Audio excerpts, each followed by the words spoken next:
Bulldog को खत्म करने के लिए चल पड़ा नागराज। जहां उसका सबसे पहले लक्ष्य होता है बुलडॉग का पहला कैंप, जो कि चलाता है शेखू नाम का आदमी। पर नागराज की मुलाकात शेखू की जगह रोमो से होती है, जहां नागराज रोमो को हरा देता है और रोमो वादा करता है कि वो उसे शेखू के पास ले जाएगा। अब उससे आगे दोस्तों, ये कहानी शुरू होने वाली है, लेकिन मेरी आपसे एक प्रार्थना है, इन नागराज की कब्र के पीछे के 2 भाग जरूर पढ़िएगा, तभी आपको इस कहानी का पूरा आनंद आ पाएगा। नहीं तो आप इस कहानी का पूरा आनंद नहीं ले पाएंगे। अब आगे। नागराज नागराज, सबूत चाहिए तुम्हें इसका? नहीं, मुझे इसकी जरूरत नहीं। रोमो किसी गलत आदमी को यहाँ नहीं ला सकता। तुम सब लोग नागराज के स्वागत के लिए जश्न की तैयारी करो। हम तुम्हें तलाश कर रहे थे नागराज। रोमो तुम्हें कहीं कहाँ मिला? करीब के जंगलों में रास्ता भटक गया था, वहां रोमो मुझसे टकरा गया और फिर मुझे यहाँ ले आया। मूर्ति कहाँ है? फिलहाल मैंने उसे कहीं छिपा दिया है, जिसकी वजह से एक जादूगर मेरे पीछे पड़ गया था। उस जादूगर की वजह से हम पहले ही बहुत नुकसान उठा चुके हैं। मूर्ति उसके हाथ तो नहीं लगी? नहीं, लेकिन फिलहाल उसे हासिल करना संभव भी नहीं है। इस समय सबसे आवश्यक काम है मेरे बुलडॉग से मुलाकात होनी, और उसकी व्यवस्था तुम कर सकते हो। मैं हेडक्वार्टर को तुम्हारा संदेश पहुंचा दूंगा, फिर जैसा आदेश ऊपर से प्राप्त होगा उसी के अनुरूप काम किया जाएगा। नागराज के स्वागत में जश्न मनाया गया। तुम्हारे संबंध में बहुत चर्चा सुनी है नागराज। क्या अपनी कला का प्रदर्शन करोगे? मैं अपनी कला को सार्वजनिक प्रदर्शन की चीज नहीं समझता। Hello Shekhu, group number 5 on the line, over. Headquarter 0, control station, over. Nagraj आ गया है, स्टेशन 5 में मौजूद है और सुपर बॉस से मुलाकात करना चाहता है, ओवर। जवाब का इंतजार करो, ओवर। कुछ समय उपरांत सुपर बॉस का हुक्म है, नागराज को खत्म कर दो। नागराज को खत्म? हेलो, मेरे कानों को धोखा तो नहीं हुआ? नागराज ने हमसे गद्दारी की है, उसे खत्म कर दो, ओवर एंड ऑल। शेखू ने अपने वफादार साथियों को तुरंत बुलाया। चारों तरफ मोर्चाबंदी कर दो। नागराज किसी भी रास्ते से निकलने ना पाए, उसे खत्म करने का ऐलान है। ओके बॉस, मैं बचकर नहीं निकल सकता। फिर शेखू ने रोमो को तलब किया। बहुत दिनों से मैंने तुमसे काम नहीं लिया। क्या तुम्हारी ताकत आज भी बरकरार है या शराब ने तुम्हें खोखला कर दिया? काम बताओ उस्ताद, और काम की कीमत बताओ। तुम्हें आम खाने से मतलब होना चाहिए, पेड़ गिनने से नहीं। तुम्हें नागराज की हत्या करनी है क्या?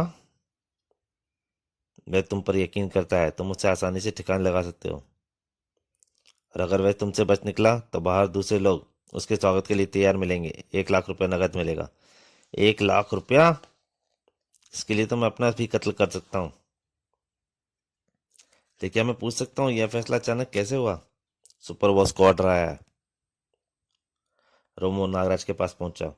वो एक झोंपड़ी में शेखू का मेहमान बना हुआ था। तुम्हारे कत्ल का फरमान लेकर आया हूँ। इसका मतलब भेद भेद नहीं रहा।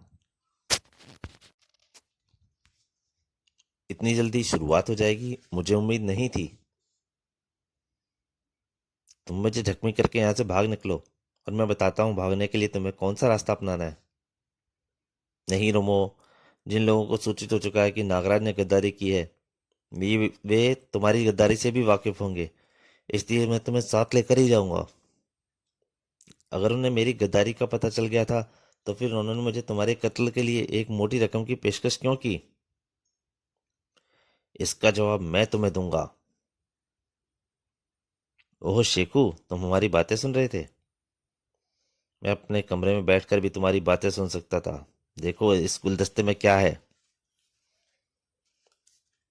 माइक्रोफोन। मैंने कच्ची गोलियां नहीं खेली हैं नागराज। आश्चर्य इस बात का है कि रोमो को तुमने अपने फरेब में कैसे ले लिया।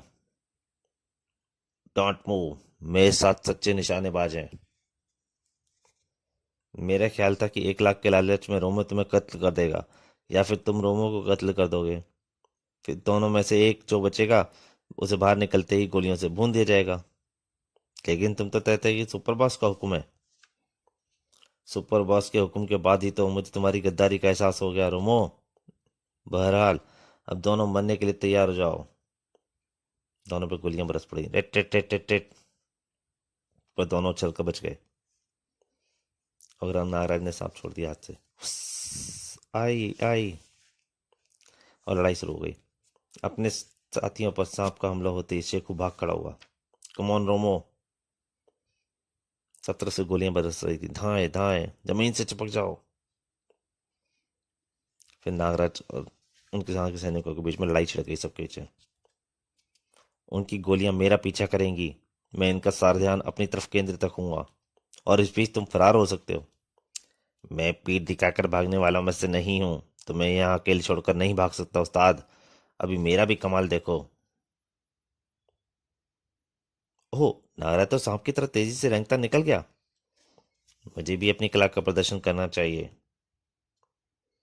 सारे में लड़ाई छिड़ी हुई थी। सब गोलियां धड़ाम धूम। इधर वो चप्पल फाड़ कर कूदा।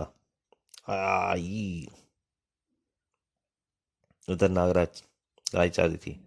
इधर नागराज चाचा से उधर रोमो भी किसी से कम नहीं था। ठक ठक तड़क। शेखू गड्ढे पर तबाही के बादल मंडराने लगे। लो, अब आग का खेल देखो। रोमो वास्तव में गजब का फाइटर था। उसके सामने कोई सैनिक नहीं टिक पा रहा था। तड़ाक तड़ाक। इधर नागराज, सांप और उनके साथ सारी सेना पे रोमो के आदमियों पर, शेखू के सारे आदमियों पर दोनों मिलकर भारी पड़ रहे थे। तो दोस्तों, नागराज की कब्र का तीसरा भाग यहीं तक। दूसरा भाग बिल्कुल इसके बाद ही डालूंगा। आपको ज़्यादा इंतजार नहीं पड़ना करना रहेगा। तब तक के लिए नमस्कार। अंतिम भाग।